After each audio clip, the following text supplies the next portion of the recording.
is January 4th, 2026. Welcome to Big Book Daily. My name is Rob. I am an alcoholic. It is a thrill, honor, and joy to be here with you today as we journey through the Big Book of Alcoholics Anonymous and the 12 Steps and 12 Traditions. Today at the Big Book, we are going to continue our journey through the Doctor's Opinion by reading Roman numeral 28. And out of the 12 and 12, we will continue our journey through the foreword by reading page 17, as well as the 24 hours a day and daily reflection.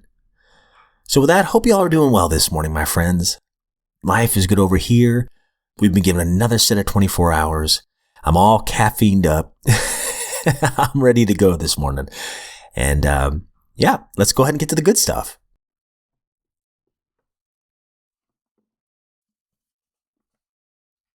All right, so if you recall from yesterday's reading in the Big Book, we were at a point where we're starting to get to the actual opinion of the doctor. I mean, we got to his first opinion where he says, hey, you can trust what these guys have to say. And now we're actually going to get to his theory about these potential alcoholics. So again, we're on Roman numeral 28. We'll read the entire page today. And this is a continuation of what Dr. Silkworth was saying. We believe, and so suggested a few years ago, that the action of alcohol in these chronic alcoholics is a manifestation of an allergy. That the phenomenon of craving is limited to this class and never occurs in the average temperate drinker. These allergic types can never safely use alcohol in any form at all. And once having formed the habit, they found they cannot break it. Once having lost their self-confidence, their reliance upon things human, their problems pile up on them and become astonishingly difficult to solve. Frothy emotional appeal seldom suffices. The message which can interest and hold these alcoholic people must have depth and weight. In nearly all cases, their ideals must be grounded in a power greater than themselves, if they are to recreate their lives. If any feel that as psychiatrists directing a hospital for alcoholics, we appear somewhat sentimental, let them stand with us a while on the firing line. See the tragedies, the despairing wives, the little children. Let the solving of these problems become a part of their daily work, and even of their sleeping moments. And the most cynical will not wonder that we have accepted and encouraged this movement. We feel, after many years of experience, that we have found nothing which has contributed more to the rehabilitation of these men than the altruistic movement now growing among them. Men and women drink essentially because they like the effect produced by alcohol. The sensation is so elusive that, while they admit it is injurious, they cannot after a time differentiate the true from the false. To them, their alcoholic life seems only the normal one. They are restless, irritable, and discontented, unless they can again experience the sense of ease and comfort which comes at once by taking a few drinks. Drinks which they see others taking with impunity. After they've succumbed to the desire again, as so many do, and the phenomenon of craving develops, they pass through the well-known stages of a spree, emerging remorseful, with a firm resolution not to drink again. This is repeated over and over, and unless this person can experience an entire psychic change, there's very little hope for his recovery.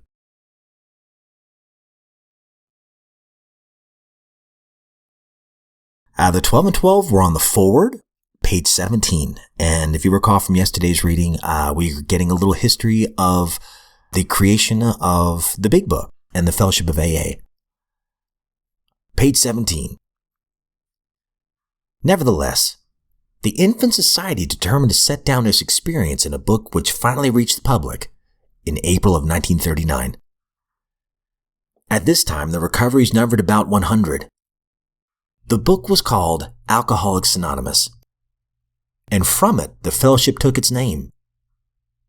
In it, alcoholism was described from the alcoholic's point of view. The spiritual ideas of the society were codified for the first time in the 12 steps, and the application of these steps to the alcoholic's dilemma was made clear. The remainder of the book was devoted to 30 stories or case histories in which the alcoholics described their drinking experiences and recoveries. This established identification with alcoholic readers and proved to them that the virtually impossible had now become possible. The book Alcoholics Anonymous became the basic text of the fellowship, and it still is. This present volume proposes to broaden and deepen the understanding of the 12 steps as it was written in the earlier work. With the publication of the book Alcoholics Anonymous in 1939, the pioneering period had ended, and a prodigious chain reaction set in as the recovered alcoholics carried their message to still others. In the next years, alcoholics flocked to AA by tens of thousands, largely as a result of excellent and continuous publicity freely given by magazines and newspapers throughout the world. Clergymen and doctors alike rallied to the new movement, giving it unstinted support and endorsement.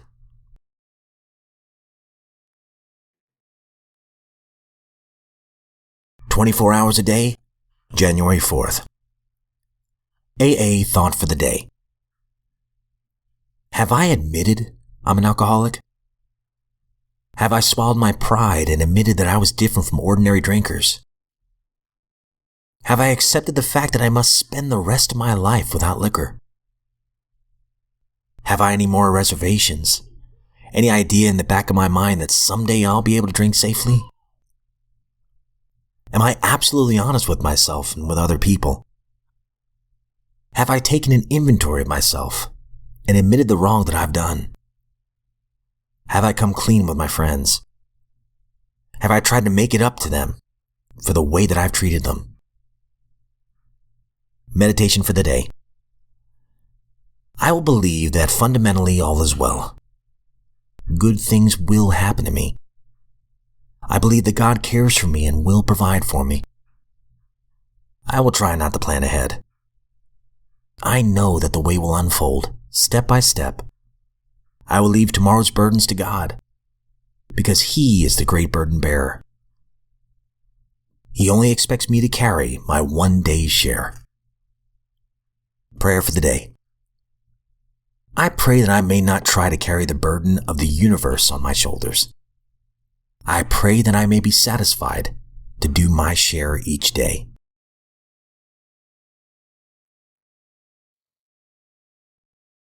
Daily Reflection, January 4th.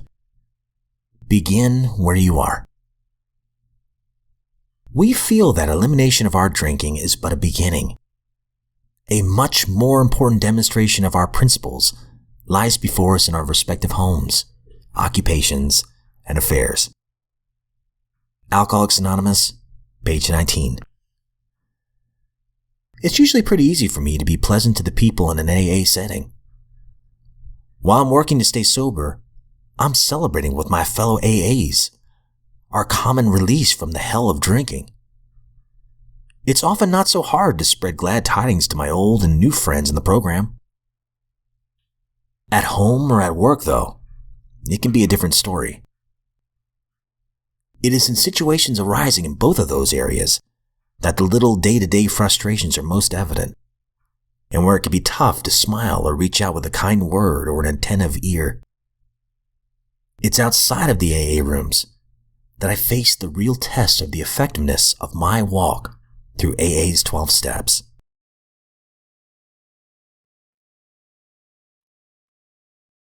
All right, and that concludes today's readings. Man, good stuff as always. I am definitely a broken record there. But my goodness, first of all, the big book reading today, The Doctor's Opinion. I can really relate to the top of page Roman numeral 29. Actually, the bottom of page 28. They are restless, irritable, and discontented unless they can again experience a sense of ease and comfort for that comes by taking the first few drinks that they've seen others taking with impunity. I've done that. I go, well, look, they can drink fine. I can drink like they can. This is all the rationalization, right? And it might even be after I've blacked out the day before or whatever it might be. And again, my mind would rationalize, oh, come on, you can drink like other people. You don't really have a problem. It's not the alcohol, it's all these other things. Once again, for me, and I didn't know this at the time, that was the obsession of my mind for the drink. And then, as soon as that alcohol would hit my body, it says right here, Roman numeral 29, after they succumbed to the desire again, so when I talked myself into it, and the phenomenon of craving develops. Once that alcohol hits my lips and I swallow it down and it hits my gut, all I want to do is drink some more. And then make more stupid, destructive, selfish decisions while I'm drinking. And then when I finally come to, after the hurricanes pass through and I realize the damage I've done, guess what I wanted to do to numb the pain and the guilt and the shame? Drink some more. Oh, it was awful. And then the last line we read in the big book here, this is repeated over and over. And unless this person can experience an entire psychic change, there's very little hope of his recovery. And I've noticed that in the big book, they'll say different words for a lot of the same things. A psychic change, a spiritual experience. And all I can kind of say from my own personal experience is that I'm a slow learner. And for me, it was certainly a spiritual awakening. It's working the steps over and over and over again in the reps, over and over and over again. I think I've shared it before, but my mom, she knew, I think I was a slow learner. So I was a horrible speller growing up. So she'd make me write these words over and over and over until I finally got it. And sometimes I'd write the same word close to, 2-3 dozen times until I'd finally get it. But I've learned that, working these steps over and over again, finally it starts to stick for me. But again, it doesn't matter how many years have gone by. For me, it is truly one day at a time. And I will say that doesn't negate the fact that I might have some sober years of experience. As a matter of fact, I can rely on that and go, hey, isn't sobriety so much better? But I love what somebody once said to me. I can't get sober on yesterday's meeting or yesterday's reading. I got to work it every day for me. But anyways, my friends, as always, I don't speak on behalf of AA or NA or Al-Anon or any other sect or denomination. I'm just a friend in this lifeboat of recovery, truly honored to be here today. And if you are sober, my friend, I hope you know that you're a miracle. And if you're not, and you're somehow hearing this, I hope you know that you are worthy of recovery and that you have some value. Maybe you're here for a reason. But anyway, my friends, I hope you all have a great one. And if we are given another set of 24 hours, I sincerely look forward to seeing you right back here tomorrow.